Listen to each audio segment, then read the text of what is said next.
الله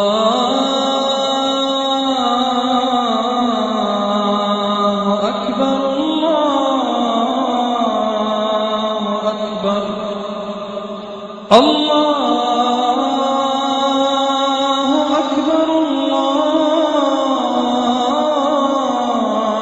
أكبر। ঈদের দিন সকালে আমরা মুসলিমরা সবাই বাইরে গিয়ে ঈদের নামাজ আদায় করি। আপনি কি এখন আমাদের পিস টিভির দর্শকদের উদ্দেশ্যে বলবেন যে ঈদের নামাজের ক্ষেত্রে নিয়মগুলো কি কি?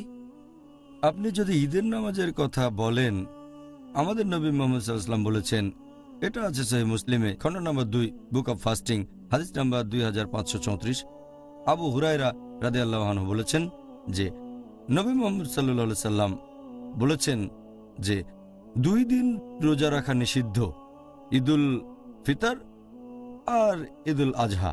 তাহলে এই দুটো ঈদের দিনে ঈদুল ফিতর তার মানে রোজা ভাঙা, আর আদার ঈদ মানে কোরবানি দেওয়ার দিন, এই 2 দিনে রোজা রাখা নিষিদ্ধ। এই 2 দিন কেউ রোজা রাখতে পারবে না। এখন যদি নিয়মের ব্যাপারে কিছু বলতে হয় যে ঈদুল ফিতরের নামাজ কেমন হবে, এ ব্যাপারে মতভেদ আছে বিভিন্ন বিশেষজ্ঞ আর বিভিন্ন মাযহাবের ভেতরে। ইমাম শাফির মত অনুযায়ী আর ইমাম মালিক, শাফি এবং মালিকি, তারা বলেন যে ঈদের নামাজ সুন্নতে মুআক্কাদা, এটা হচ্ছে খুব গুরুত্বপূর্ণ সুন্নত, বলা হচ্ছে মুস্তাহাব। এর ভিত্তি একটা হাদিস যে এক বেদুইন সে একবার বলল যে আল্লাহ সুবহানাহু ওয়া তাআলা আমাদের জন্য আর কোনো নামাজ ফরজ করেননি, শুধু 5 ওয়াক্ত নামাজ বাদে। এটা আছে আল মুগনিতে খণ্ড নম্বর 2 পৃষ্ঠা নম্বর 223। এই হাদিসের ভিত্তিতে যে 5 ওয়াক্ত নামাজ বাদে আর কোনো নামাজকে ফরজ করা হয়নি। তারা বলেন এই নামাজ ঈদুল ফিতরের আর ঈদুল আজহা এটা সুন্নতে মুআক্কাদা। আর হাম্বলি মাযহাবের মতে হামলিরা বলেন যে এটা ফরজে কিফায়া, তার মানে ফরজ যদি পুরো সম্প্রদায়ের মধ্যে একজন পালন করে সেটা যথেষ্ট, এটা প্রত্যেকের জন্য ফরজ না, ফরজে কিফায়া। আর 3 নম্বর ইমাম আবু হানিফার মত অনুযায়ী, আল্লাহ তাকে দয়া করুন, তিনি বলেছেন এটা হচ্ছে ফরজ, এটা ওয়াজিব। আর এটার সাথে একমত ইবনে তাইমিয়া যে ঈদুল ফিতরের নামাজ পড়া আর ঈদুল আজহার নামাজ এগুলো ফরজ। এই মতামতের ভিত্তিতে কোরআনের একটা আয়াত সূরা আল কাউসার অধ্যায় নম্বর 108 আয়াত নম্বর 2 বলা হয়েছে, ইন্না আতাইনাকাল কাউসার ফাসাল্লি লিরাব্বিকা ওয়ানহার। ফাসাল্লি লিরাব্বিকা ওয়ানহার মানে তোমার প্রতিপালকের উদ্দেশ্যে নামাজ পড়ো আর কুরবানি করো। তার মানে হচ্ছে আপনি ঈদের নামাজ পড়বেন, ঈদুল আজহা, তারপর কুরবানি দেবেন। এই আয়াতের ভিত্তিতে তারা বলেন যে ঈদের নামাজ পড়া বাধ্যতামূলক। এছাড়া অনেক সহিহ হাদিস আছে যেখানে নবী মুহাম্মদ সাল্লাল্লাহু আলাইহি ওয়াসাল্লাম নির্দেশ দিয়েছেন মুসলিমদের যে তারা নামাজ পড়বে। শুধু সাধারণ মুসলিমই নয়, নবী এখানে বলেছেন রজস্রাব হওয়া মহিলাদের ঈদের নামাজের ময়দানে যাও, যদিও তোমাকে নামাজ পড়তে হবে না।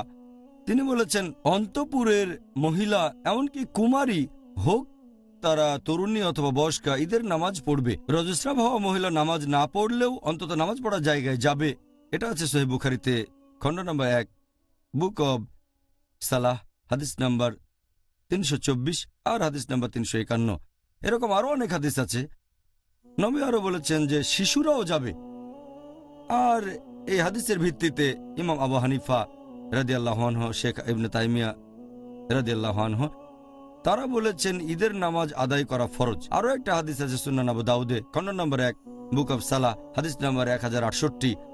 আমাদের প্রিয় নবী মুহাম্মদ সাল্লাল্লাহু আলাইহি ওয়াসাল্লাম বলেছেন যে আমরা দুটো ঈদ একসাথে পাচ্ছি, তার মানে ঈদুল ফিতর আর জুমার নামাজ আদায়।